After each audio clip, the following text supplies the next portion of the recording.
HQPlayer fans like me.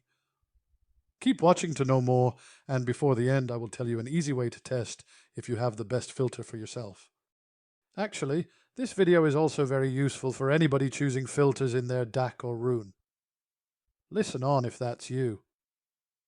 Imagine this spike represents the instant that musical event begins. A minimum phase reconstruction filter behaves like this. The ringing comes afterwards, just as the vibrations of a piano string, a drum skin, or a cymbal develop only after the physical event that sets them in motion. Now compare that with a linear phase filter. 3. Notice something different. A small amount of energy now appears before the transient. Engineers call this pre-ringing.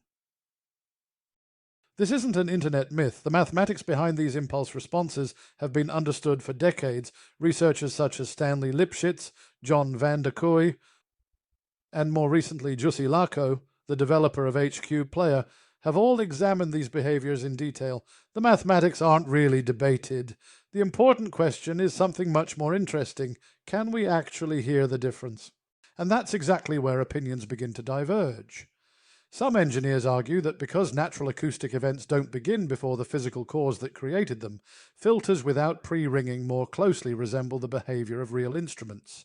Others argue that the amount of pre-ringing produced by modern reconstruction filters is extremely small, and that preserving linear phase is the more important engineering objective. Some people say that filters with significant pre-ringing may sound smooth, even pleasant, but is it blurring the very information that makes music sound precise, locked in, and holographic? Think of it like looking at stars. The stars do not become brighter when you leave the city. The sky becomes darker. Good engineering reduces the background and lets the beauty shine through. Both positions have serious technical arguments behind them. I'm talking about understanding the engineering trade-offs and letting your own ears make the final judgment. That's perfectly reasonable. What is less obvious is that you're not simply choosing a sound. I will tell you how to make the right choice in a simple test in a few minutes. I really like HQPlayer, even though it can be complex. The documentation describes them in technical language, but most of us eventually choose a filter through listening, a recommendation on a forum, or a quick comparison between two favorites. Perhaps linear phase like Polysync X2 or Polysync Gauss Long. Alternatively, minimum phase like Polysync MP or Sync M. Find out how to make your choice in a few seconds. HQPlayer gives you dozens of reconstruction filters, each with its own mathematical behavior. You're choosing between different engineering compromises. Some filters prioritize exceptionally accurate frequency response. Others place greater emphasis on behavior in the time domain. Neither approach is inherently right or wrong. They're solving the same engineering problem in different ways. So what does the evidence actually suggest? Human hearing is remarkably sensitive to timing. Our auditory system uses extremely small timing differences between our ears to help us locate sounds in space. Controlled listening studies have also suggested that some listeners can distinguish between different reconstruction filters under carefully controlled conditions. The reported differences, when detected, are generally subtle rather than dramatic.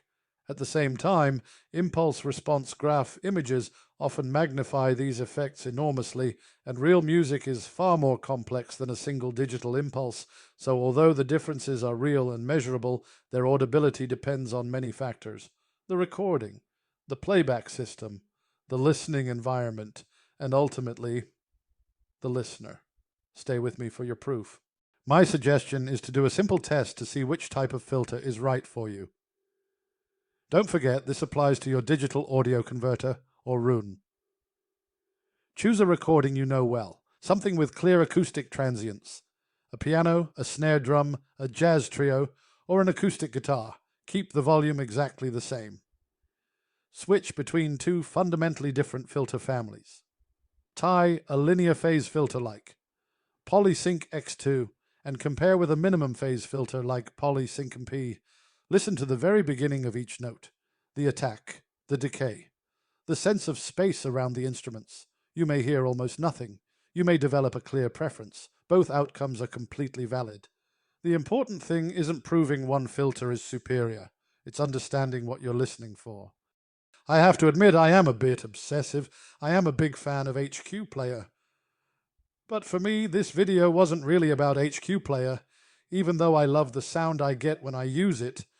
The bigger lesson is that digital audio is full of intelligent compromises. Every filter, every loudspeaker, every room, every measurement. Every designer chooses which imperfections matter least. Measurements are invaluable, but every measurement highlights some aspects of performance while hiding others. The more we understand those compromises, the less we rely on internet opinion, and the more confidently we can trust our own ears.